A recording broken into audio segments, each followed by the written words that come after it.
दोस्तों, आप सबको दिनेश दधीची का नमस्कार। एल्फ्रेड लॉर्ड टेनिसन 19वीं सदी के सर्वश्रेष्ठ कवियों में से एक हैं। उनकी कविता ब्रेक ब्रेक ब्रेक 1835 के आरंभ में लिखी गई थी और 1842 में प्रकाशित हुई थी। ये कविता एक शोक गीत है जिसमें टेनिसन ने अपने घनिष्ठ मित्र आर्थर हेनरी हॉलम की मृत्यु के बाद अपनी शोक और अकेलेपन की भावनाओं का चित्रण किया है। आज इसी कविता का भावानुवाद हिंदी कविता के रूप में प्रस्तुत कर रहा हूँ। इस कविता की ओरिजिनल टेक्स्ट आपको इसी वीडियो के नीचे मिल जाएगी। तो प्रस्तुत है यह कविता। टूटो टूटो टूटो अपने इन सर्द स्लेटी पत्थरों पर, यूं ही पछाड़ खाकर ओ सागर, टूटो टूटो टूटो। काश कि मेरी जिह्वा भी मेरे अंदर लहरों जैसे उठने वाले सभी विचारों को कर पाती शब्दों में जाहिर। अपने इन सर्द स्लेटी पत्थरों पर यूं ही पछाड़ खाकर ओ सागर, टूटो टूटो टूटो।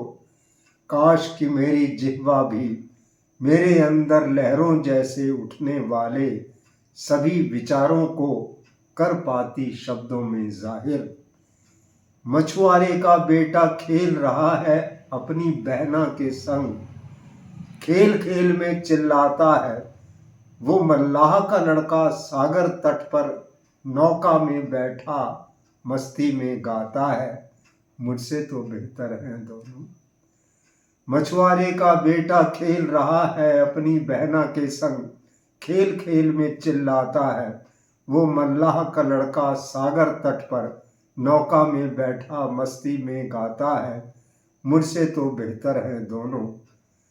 आलीशान समुद्री यान वो देखो उधर पहाड़ के नीचे अपने आश्रय स्थल की ओर जा रहे हैं, लेकिन कहाँ गया उस लुप्त हो चुके हाथ का वो जादुई स्पर्श अब। आलीशान समुद्री यान वो देखो उधर पेड़ के नीचे अपने आश्रय स्थल की ओर जा रहे हैं, लेकिन उधर पहाड़ के नीचे, लेकिन कहाँ गया उस लुप्त हो चुके हाथ का वो जादुई स्पर्श अब। काश कि मैं फिर सुन पाता ध्वनि उस कंठ स्वर की जो खामोश हो चुकी है अब। तट पर खड़ी हुई चट्टानों के कदमों पर टकराओ फिर टूटो और बिखर जाओ ओ सागर।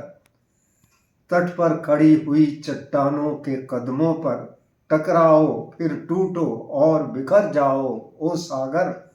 लेकिन उस बीते दिन की वह नर्म सलोनी छवि प्यारी मेरे पास लौटकर अब तो कभी नहीं आएगी, मेरे पास लौटकर अब तो कभी नहीं आएगी। धन्यवाद।